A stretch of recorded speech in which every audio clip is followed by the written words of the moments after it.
सावन का आखिरी सोमवार 4 अगस्त को पड़ रहा है। यह दिन सिर्फ व्रत और पूजा के लिए खास नहीं है, बल्कि इसमें एक रहस्यमयी शक्ति छिपी है।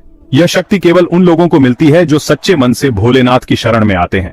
कहते हैं कि इस दिन शिव जी के कानों तक हर प्रार्थना सीधी पहुंचती है, लेकिन अगर आप चाहते हैं कि आपकी मनोकामना केवल बोली न जाए बल्कि पूरी भी हो, तो इस सोमवार रात को एक खास उपाय जरूर करें। यह है कोयले का चमत्कारी प्रयोग। एक मामूली सा दिखने वाला कोयले का टुकड़ा अगर आपने बताए गए तरीके से सही समय पर सही जगह रखा, तो यह आपकी किस्मत की दिशा मोड़ सकता है। चाहे कारोबार में रुकावट हो, प्रेम विवाह में बाधा हो, संतान की चाह हो या कोर्ट कचहरी का मामला हो, बस 48 घंटे का इंतजार करिए और फिर देखिए कैसे शिव शंकर के आशीर्वाद से असंभव भी संभव हो जाता है। ये उपाय जितना साधारण दिखता है उतना ही तेज और असरदार है, लेकिन इसकी विधि जानना और उसे पूरी श्रद्धा से करना जरूरी है, वरना असर अधूरा रह सकता है। सावन का आखिरी सोमवार 4 अगस्त को पड़ रहा है, तो समझ लीजिए भोलेनाथ के दरबार में आपकी हर पुकार सुनने का वक्त आ गया है। लेकिन इस सोमवार कुछ ऐसा होने वाला है जो पहले कभी नहीं हुआ, क्योंकि एक छोटा सा कोयले का टुकड़ा आपकी किस्मत बदल सकता है। जी हाँ, अगर आपने 4 अगस्त की रात को बस एक खास तरीका अपनाकर कोयले का यह रहस्यपूर्ण उपाय कर लिया, तो अगले 48 घंटे में आपकी मनोकामना पूरी हो सकती है।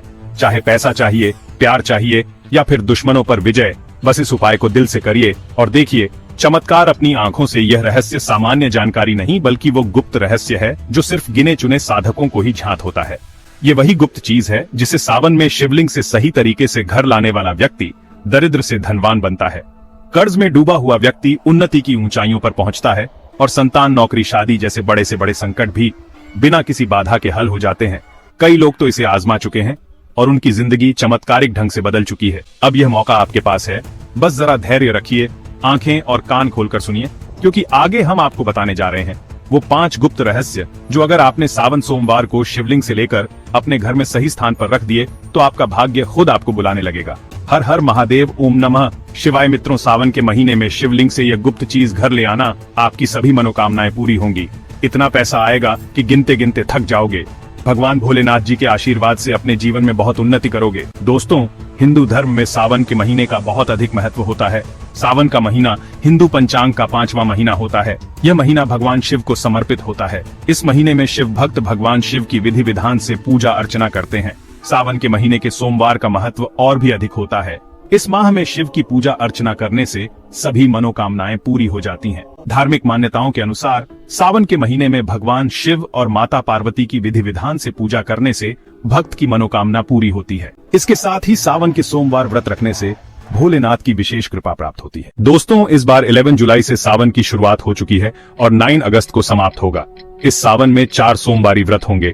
पहला सोमवारी व्रत 14 जुलाई को, दूसरा 21, तीसरा 28 जुलाई और चौथा सोमवारी व्रत 4 अगस्त को है। कहा जाता है इस सावन के महीने में किसी भी व्यक्ति ने भगवान भोलेनाथ की थोड़ी सी भी पूजा साधना क्रिया कर ली, तो उस व्यक्ति के जीवन की सभी मनोकामनाएं पूर्ण हो जाती हैं। उस व्यक्ति के जीवन के हर कष्ट खत्म हो जाते हैं और उस व्यक्ति के जीवन में धन आना शुरू हो जाता है। दोस्तों, आज की इस वीडियो में हम आपको बताएंगे कि सावन के दिनों में आपको भगवान भोलेनाथ के मंदिर जाकर के क्या क्या भगवान भोलेनाथ को अर्पित करना और वहां से वापस क्या लेकर के आना है, ताकि आपके घर की गरीबी, दरिद्रता, परेशानी, कष्ट, दिक्कतें हमेशा के लिए खत्म हो जाए। दूसरी तरफ आपके घर पर सुख, समृद्धि, यश, वैभव, ऐश्वर्य की आपको प्राप्ति हो। ध्यान रखिएगा दोस्तों, सावन का माह का इंतजार हर व्यक्ति इसीलिए करता है ताकि उसको भगवान भोलेनाथ का आशीर्वाद मिल सके।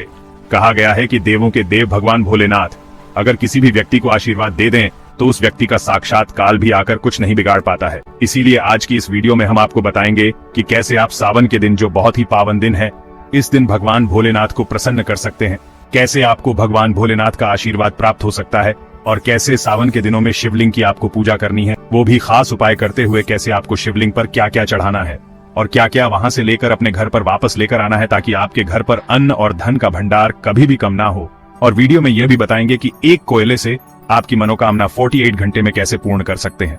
देखिए दोस्तों, आपके जीवन में कितनी ही बड़ी परेशानी हो, कितनी ही बड़ी दिक्कत क्यों ना हो, मान लीजिए आपके जीवन में धन की समस्या है, मान लीजिए आप नौकरी की प्राप्ति के लिए बहुत ही ज्यादा परेशान हो चुके हैं, आपके शत्रुओं ने आपको घेर लिया है, संतान की प्राप्ति आपको हो नहीं पा रही है, तो एक बात का ध्यान रखिएगा दोस्तों, सावन के पावन दिन एक ऐसे दिन होते हैं जिस दिन कोई भी व्यक्ति अगर थोड़े से उपाय कर लेता है, भगवान भोलेनाथ की साक्षात पूजा कर लेता है, तो उस व्यक्ति की कितनी ही बड़ी मनोकामना हो, कितना ही बड़ा कष्ट हो, वह खत्म हो जाता है और उसकी मनोकामना पूर्ण हो जाती है। दोस्तों मान लीजिए आपके ऊपर कोई दोष लगा हुआ है, जैसे वास्तु दोष, शनि दोष, प्राकृतिक दोष या कोई भी दोष लगा हुआ है, तो आपको सावन सोमवार के दिन थोड़ी सी पूजा करनी है और आपका दोष खत्म हो जाएगा। आपके जीवन से सभी परेशानियां चली जाएंगी और आपके जीवन में जो धन आना बंद हो गया था उसका आगमन वापस शुरू हो जाएगा। मान के चलिए आपके जीवन में कभी भी कोई परेशानी नहीं रहेगी। बस दोस्तों आज की इस वीडियो को लास्ट तक देख लीजिए और मान के चलिए भगवान भोलेनाथ के आशीर्वाद से आपकी सभी मनोकामनाएं भी पूरी होंगी और आपके जीवन की सभी परेशानियां भी चली जाएंगी। देखिए एक बात कही गई है कि जब भी हम भगवान भोलेनाथ की पूजा करते हैं हमें धैर्य रखना चाहिए, विश्वास रखना चाहिए और श्रद्धा के साथ भगवान भोलेनाथ की पूजा करनी चाहिए, क्योंकि भगवान भोलेनाथ बहुत ही भोले हैं। वह किसी भी व्यक्ति की थोड़ी सी ही पूजा से, साधना से तुरंत ही प्रसन्न हो जाते हैं। इसलिए दोस्तों सावन सोमवार के दिन कुछ ऐसी चीजें हैं जो आपको अवश्य पता होनी चाहिए, क्योंकि सावन सोमवार के दिन अगर आप भगवान भोलेनाथ के सामने पूजा करने जा रहे हैं तो मान के चलिए दोस्तों आपने अगर कोई गलती कर दी तो भगवान भोलेनाथ आपसे क्रोधित हो जाएंगे और आपने सही तरीके से पूजा की होगी तो साक्षात आपको भगवान भोलेनाथ उसी दिन आशीर्वाद दे देंगे और उस दिन के बाद आपके जीवन में कभी कोई परेशानी नहीं आएगी। हम आपको एक एक चीज बताने जा रहे हैं, इसलिए इस वीडियो को लास्ट तक देखिएगा। सबसे पहले आपको भगवान भोलेनाथ के मंदिर जाना होगा। यह जितने भी उपाय आपको बताए जाएंगे ये मंदिर के उपाय होंगे। देखिए होता क्या है कि कई लोग हमसे पूछते हैं कि गुरुजी हमारे घर पर शिवलिंग है, क्या हम घर पर पूजा नहीं कर सकते हैं? तो इसका उत्तर है नहीं भक्तों, आपको मंदिर जाना पड़ेगा, क्योंकि मंदिर का जो शिवलिंग होता है और जो घर का शिवलिंग होता है इसमें बहुत ज्यादा फर्क होता है।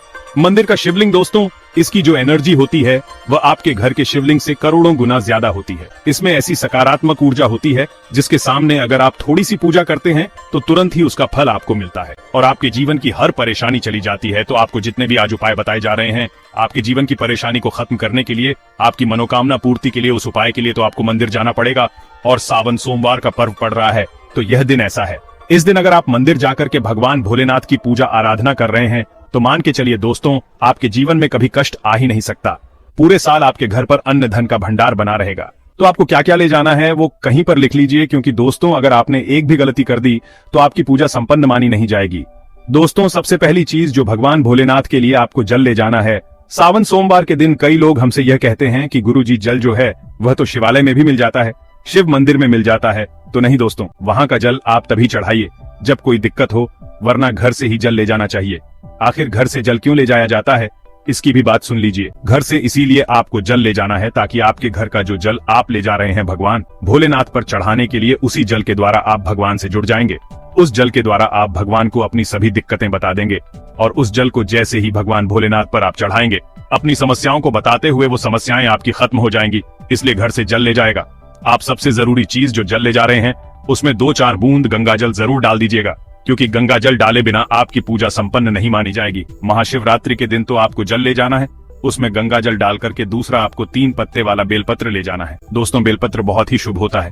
आपने अगर मान लीजिए एक तरफ 1000 कन्याओं को खाना खिलाया है, दूसरी तरफ भगवान भोलेनाथ को बेलपत्र चढ़ाया है तो ये दोनों बराबर माने जाते हैं, इसलिए बेलपत्र जरूर ले जाएगा। तीसरा आपको सफेद पुष्प ले जाना है। सफेद पुष्प भगवान भोलेनाथ को चढ़ाए जाते हैं, इसीलिए सफेद पुष्प भगवान भोलेनाथ के लिए आपको ले जाना है सावन सोमवार के दिन, ताकि भगवान भोलेनाथ का आशीर्वाद आपको मिल जाए, जिसके बाद आपके जीवन की हर परेशानी खत्म हो जाए। दोस्तों सफेद चंदन ले जाना अनिवार्य होता है सावन सोमवार के दिन। और ध्यान रखिएगा दोस्तों कि भगवान भोलेनाथ को अगर आप दूध अर्पित करने जा रहे हैं तो एकदम कच्चा दूध होना चाहिए, पका हुआ दूध नहीं होना चाहिए, कच्चा दूध होना चाहिए। अब आपको और क्या क्या ले जाना है देखिए। अगर आप चाहते हैं कि आपकी हर मनोकामना पूरी हो तो एक डिब्बा लीजिए, उसमें काली मिर्च भर कर ले जाइए। देखिए बहुत ध्यान से सुनिए, जितनी आपको बातें बता रहे हैं एक डिब्बे में काली मिर्च भर के एक लाल कपड़ा लीजिए, उसमें लौंग कपूर, इसको मौली धागे से बांध करके आपको अपनी जेब में रख करके ले जाना है। सिर्फ इतनी चीज आपको ले जानी है आज के दिन को। अब आपको पूजा कैसे करनी है चलिए आपको बताते हैं, बहुत ध्यान से लास्ट तक देखिएगा और जितनी भी चीज आपको बताई जा रही है इन चीजों को आपको ले जाना है और शिवालय से वापस लेकर आना है अपने घर पर, ताकि आपको धन की प्राप्ति हो सके, आपकी कोई भी मनोकामना हो वह पूर्ण हो जाए। भक्तों आप पहले जाएंगे मंदिर, सबसे पहले आपको इस बात का ध्यान रखना है मंदिर जाने से पहले ही काले या नीले कपड़े का धारण करके मंदिर ना जाएं, वरना भगवान भोलेनाथ का आपको क्रोधित रूप देखना पड़ सकता है। सबसे पहले आपको यह करना है कि पतली धार बनाते हुए जल भगवान भोलेनाथ को अर्पित कर देना। बहुत ध्यान से सुनिएगा भक्तों, पतली धार बनाते हुए भगवान भोलेनाथ को जल आपको अर्पित कर देना है। अब आपको यह करना है दोस्तों कि भगवान भोलेनाथ को चंदन लगाना है। चंदन लगाने के बाद भगवान भोलेनाथ पर 3 पत्ते वाला बेलपत्र रखना है। 3 पत्ते वाला बेलपत्र रखने के बाद आपको भगवान भोलेनाथ पर सफेद पुष्प अर्पित कर देना है। सिर्फ इतना आपको करना है। दूध अगर आप चढ़ाना चाहते हैं तो दूध भी आप चढ़ा सकते हैं। इतना बस आपको करना है। इतना करने के बाद आपको वहां पर खड़े होकर 108 बार, बहुत ध्यान से सुनिएगा, 108 बार आपको ओम नमः शिवाय का जाप करना है। यह 3 ऐसी चीज है जो आपको करनी है। इतना करना है। अब आपको क्या करना है, एक डिब्बा जो काली मिर्च का आप ले गए हैं, उस काली मिर्च के डिब्बे को आपको शिवालय की जो गिरता हुआ शिवधारा है, जो शिवलिंग से वहां पर पानी गिर रहा है, उसी शिवधारा के पानी से आपको छुआ आना है और अपनी जेब में वापस रख लेना है। ये जो लाल पोटली आप ले गए हैं बंद करके लौंग की, इसको भी छुआना है, वापस रख लेना है। अब आपको क्या करना है, जिस लोटे में पानी ले गए थे या जिस लोटे में भी आप दूध ले गए थे, उसमें आपको क्या करना है, आपको जो भगवान भोलेनाथ का पानी वहां पर गिर रहा है, भक्तों ध्यान रखिएगा, शिवलिंग की जो पानी नीचे गिर रहा है, उसी पानी का थोड़ा सा पानी अपने लोटे में ले लेना है। ध्यान रखिएगा, जो आपने लोटे में पानी भरकर ले गए हैं वह पानी वापस बचाना नहीं है, वह तो पूरा आपको भगवान भोलेनाथ को अर्पित कर देना। जो शिवलिंग से पानी गिर रहा है, उस पानी को आपको अपने लोटे में वापस ले लेना है। भक्तों, मान लीजिए आप ये सोच रहे होंगे कि कई लोग वहां पर पानी चढ़ा रहे हैं, तो इस बात की आप चिंता ना करें, क्योंकि भगवान भोलेनाथ के शिवलिंग पर जब भी पानी चढ़ाया जाता है वह अमृत बन जाता है। कहा जाता है कई देवी देवता शिवलिंग के पास अदृश्य रूप में खड़े होते हैं ताकि शिवलिंग से गिर रहा पानी वो धारण कर सकें। इतना पवित्र होता है शिवलिंग से गिरता हुआ पानी। तो शिवलिंग से गिरता हुआ पानी को आपको अपने लोटे में ले लेना, सिर्फ थोड़ी सी बूंदे ले लेनी है। अब आपको क्या करना है, आपको घर वापस आना है। जो आपने लोटे में पानी लिया है भक्तों, इसको घर पर आते ही घर के लोग जो हैं आपके, उनके ऊपर थोड़ा थोड़ा पानी छिड़क देना है। घर के हर कोने में पानी छिड़क देना है। घर के मुख्य द्वार पर पानी छिड़क दें। सिर्फ इतना आपको करना है। इतना आपने कर दिया। अब मान लीजिए पूरे साल आपके घर पर नकारात्मक शक्तियां नहीं आ पाएंगी। आपके घर पर कोई काला जादू, काली विद्या करवाने की कोशिश करेगा तो वो आपके घर पर नहीं कर पाएंगे। इससे आपके घर से नकारात्मक शक्तियां चली जाएंगी और सकारात्मक ऊर्जा आ जाएगी। यह जो अब काली मिर्च का भगवान भोलेनाथ जी के शिवलिंग से छुआ कर लाए हैं, इसको पूजा घर में रखें। ये जो काली मिर्च का डब्बा है आपके पास, इसे कभी भी आप किसी शुभ कार्य के लिए निकलें, जैसे मान लीजिए आप बिजनेस मीटिंग के लिए जा रहे हैं, नौकरी की प्राप्ति के लिए जा रहे हैं, काली मिर्च घर के मुख्य द्वार से पहले रख के उसको कुचलते हुए निकालिए। मान के चलिए आपके काम में जो भी बाधा आने वाली होंगी वो बाधाएं भगवान भोलेनाथ के आशीर्वाद से अपने आप हट जाएंगी और आप जिस कार्य के लिए भी जाएंगे उस कार्य में आपको सफलता मिलेगी। दोस्तों, भगवान भोलेनाथ का यहाँ पर आपको साक्षात आशीर्वाद मिलेगा सावन सोमवार के दिन, और आपके जीवन से हर परेशानी चली जाएगी।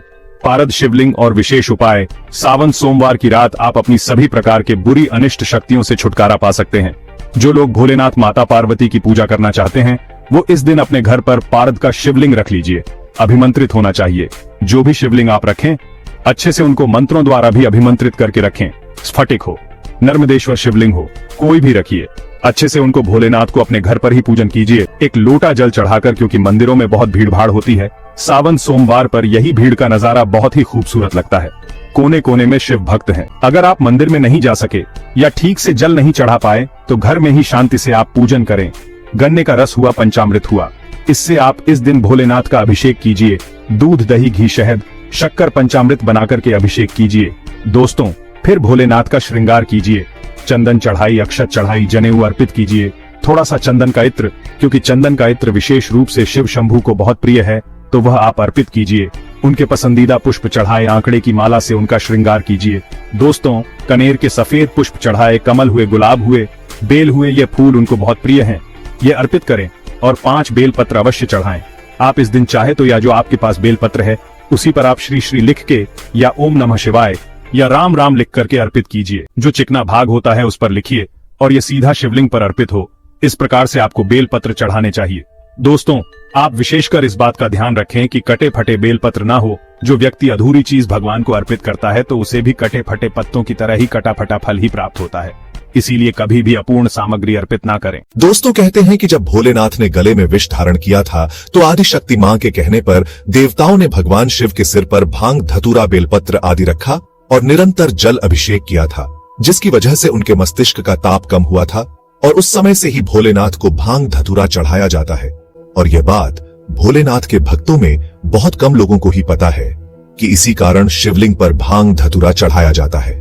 दोस्तों, अगर आपके घर में शिवलिंग है तो आज के दिन आप चाहे तो शिव जी का त्रिशूल हुआ, डमरू हुआ, यह भी आप उनको अर्पित कर सकते हैं। शिव के डमरू की दमदम की ध्वनि मंगल गुरु से संबंधित होती है, क्योंकि चंद्रमा उनके मस्तक पर विराजमान होकर अपनी क्रांति से अनंत आकाश में जटाधारी महामृत्युंजय को प्रसन्न करता है और बुध आदि ग्रह है इसमें संभाव से सहायक होते हैं तो यह आज के दिन डमरू अर्पित करें। भोले बाबा का डमरू आप धारण भी कर सकते हैं। अभिमंत्रित करके आप अपने शरीर पर छोटा सा चांदी का डमरू धारण करें।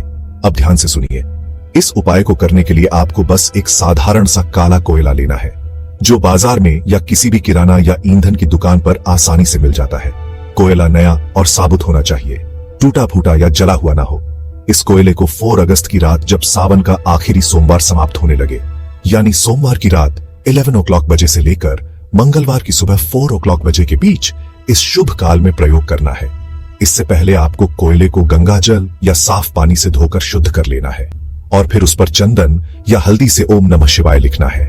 इसके बाद आपको इसे अपने घर के उत्तर दिशा की ओर ले जाकर एक साफ मिट्टी या पीतल की कटोरी में रखना है और साथ में 3 साबुत काले तिल, 1 चुटकी सिंदूर और एक छोटी सी लौंग भी रखनी है।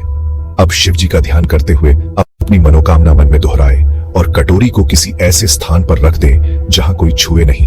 अगले 48 घंटे के भीतर इस उपाय का प्रभाव शुरू हो जाएगा और आपको संकेत मिलेंगे कि आपकी प्रार्थना सुनी जा चुकी है। इस उपाय को करने के समय मन एकदम शांत और श्रद्धा से भरा होना चाहिए, तभी इसका असर तेज और सटीक होता है। भक्तों, अगर आपको यह जानकारी अच्छी लगी हो तो वीडियो को लाइक कर दीजिए और कमेंट बॉक्स में सबसे दिल से हर हर महादेव लिख दीजिए। धन्यवाद।